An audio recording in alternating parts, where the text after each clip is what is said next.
Across the old continents, the ruins remain, stones hewn with impossible precision, towers aligned to vanished stars, spirals carved where no tools should have reached.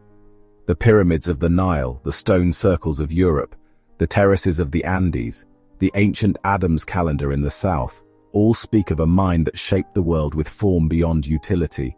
No written records accompany them, no names are inscribed. The structures themselves are the memory, silent and unbroken. Across deserts and valleys, the stones persist, waiting for a question that has not yet been fully asked. Today, we present a bold reintegration of the historical evidence, the recognition that the builders of these structures were an ancient divergence from the early hominid line, the Anunnaki. Unevolved for speech, they never developed language the way we think of it, but instead cultivated a way of being shaped by pattern, resonance, and long memory. While their cousins adapted toward the immediate needs of voice and gesture, the Anunnaki refined perception through the stability of form and the harmonics of place. Their legacy is not preserved in artifacts of daily life, but in structures tuned to the deep architecture of the world. At the root of their thought lies the first discoveries, the breath of Adam, the cycle that bound life to land, and the silence of Cain, the restraint that preserved balance through refusal. Before there were cities, there were gestures. Before there were monuments, there were patterns drawn from the currents of herds, the flight of birds, the stillness of stone. Their inheritance was not a matter of words passed from mouth to ear, but of alignment woven into the body and impressed into the earth. What separates them from us is written not only in stone, but in the structures of sound itself. In the narrow shaping of the early throat, the puzzle sharpens, not enough to produce language, but enough to control resonance. Where we filled the air with names and narratives, they filled it with vibration. Where we remembered by speaking, they remembered by tuning. Their circles, their towers, their pyramids endure because they were never meant to be spoken. They were meant to be sung. The awakening of intelligence was not the beginning of endless novelty, but of constraint, a great narrowing of the possible into the necessary. The Neanderthals, poised at the threshold of thought, could not scatter their ideas into endless words. Their bodies could gesture, their hands could shape, their eyes could point, but their throats could not weave speech. Intelligence, once sparked, was trapped within the slow choreography of gesture and the unyielding surfaces of stone.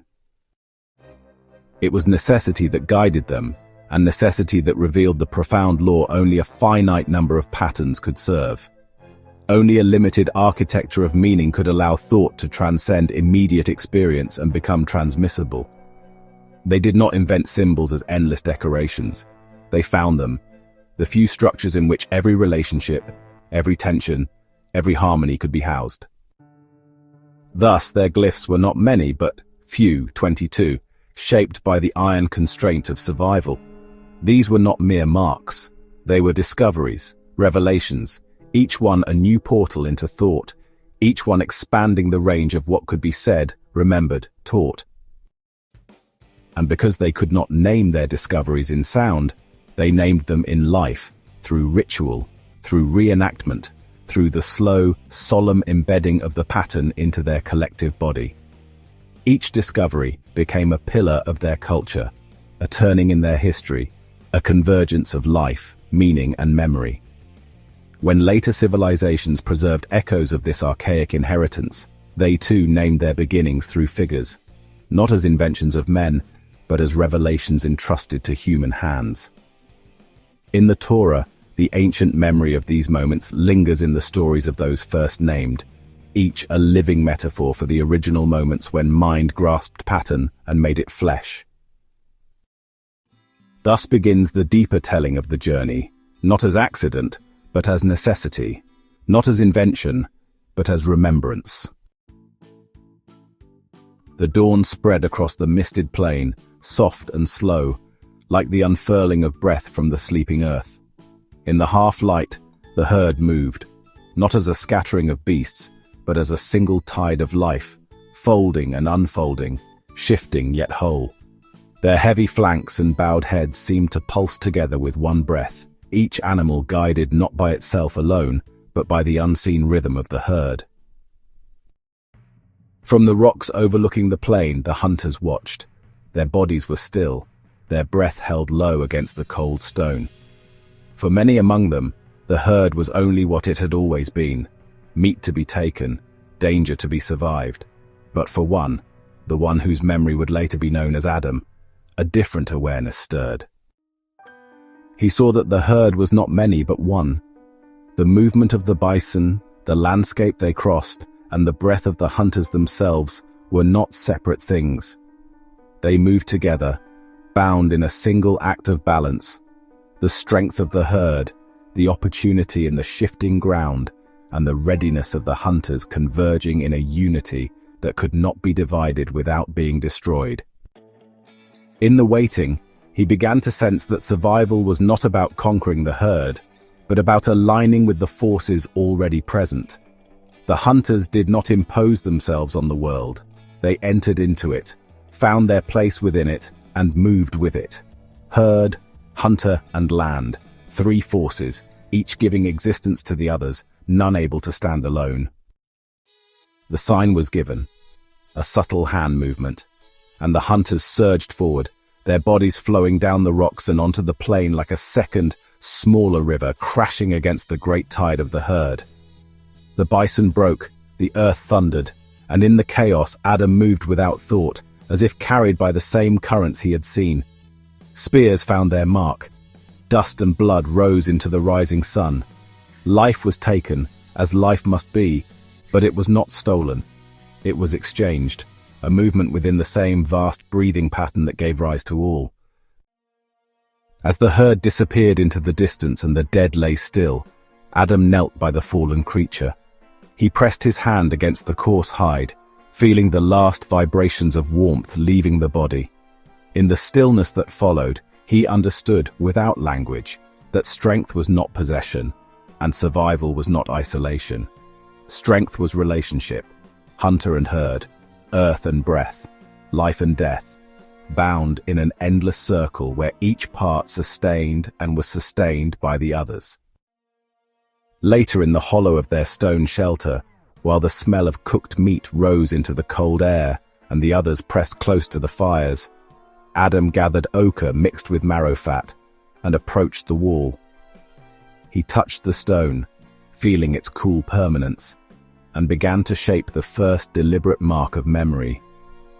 The figure that emerged was heavy, broad, and strong, the form of the ox or bison, not as an individual animal, but as the living embodiment of the balance he had witnessed. It was not art, it was recognition. It was the memory of the pattern made visible, the herd, the hunter, the ground itself, joined into one enduring breath. He made no effort to distinguish the parts. The figure was rounded, heavy, complete, not one beast, but the life force that moved through all. In the days that followed, something subtle began to change.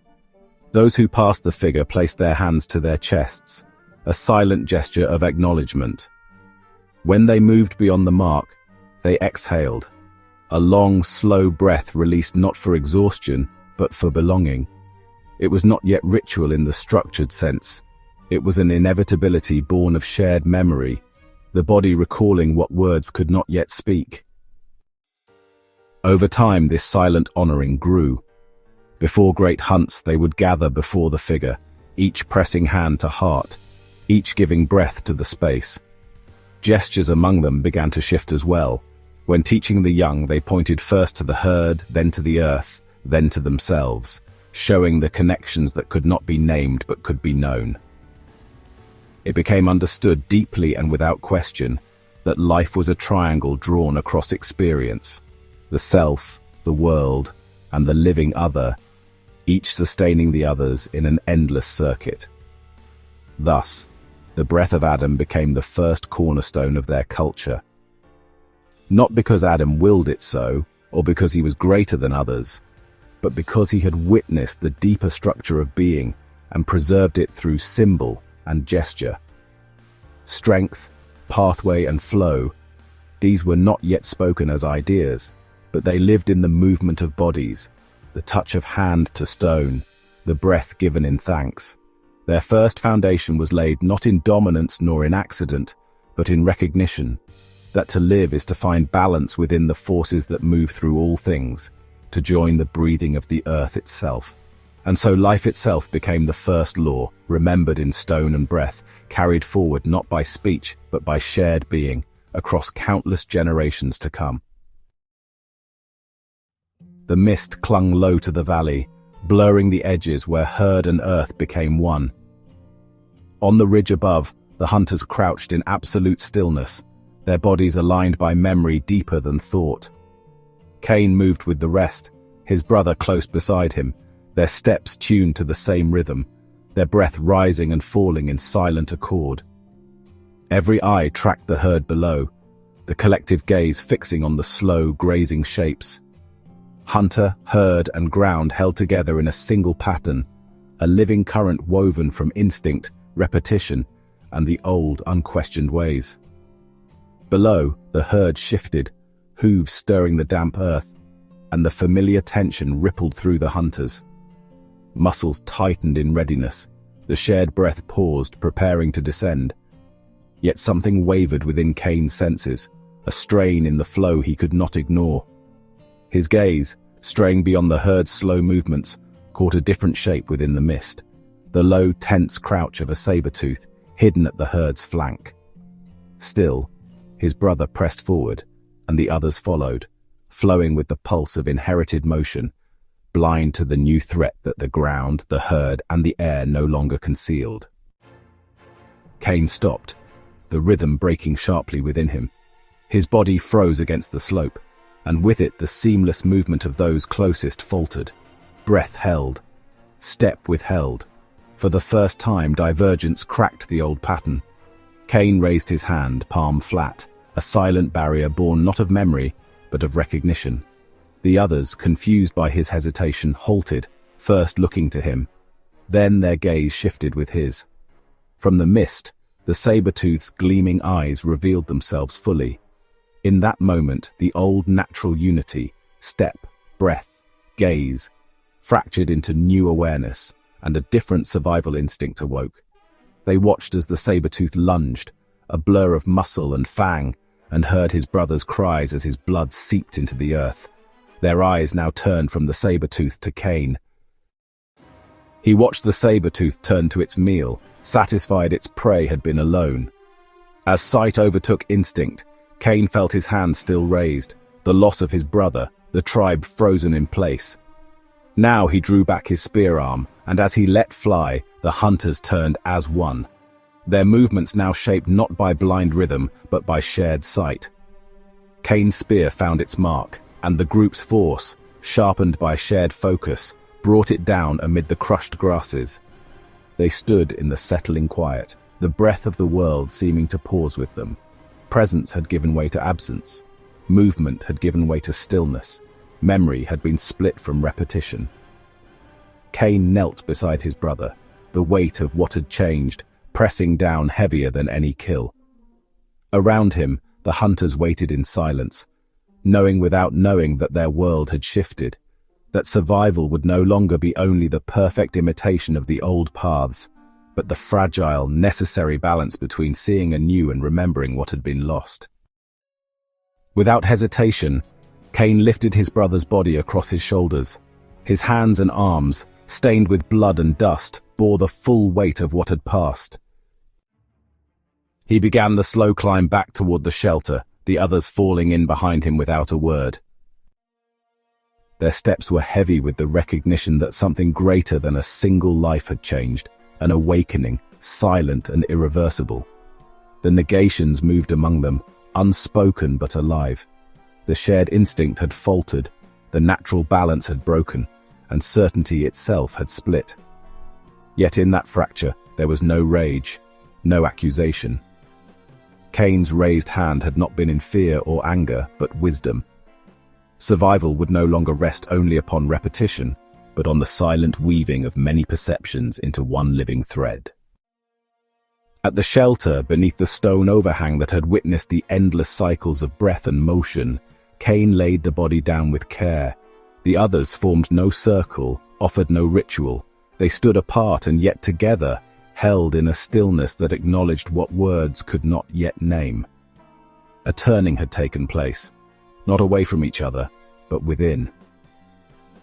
Cain approached the rough wall of the shelter, his hands smeared with his brother's blood and the dust of the earth. Without plan, he pressed his palm flat against the stone. Blood filled the lines of his hand, sinking into the grain. A single handprint, stark and vivid, burned itself into the rock. It was not a mark of triumph, nor plea, but of recognition.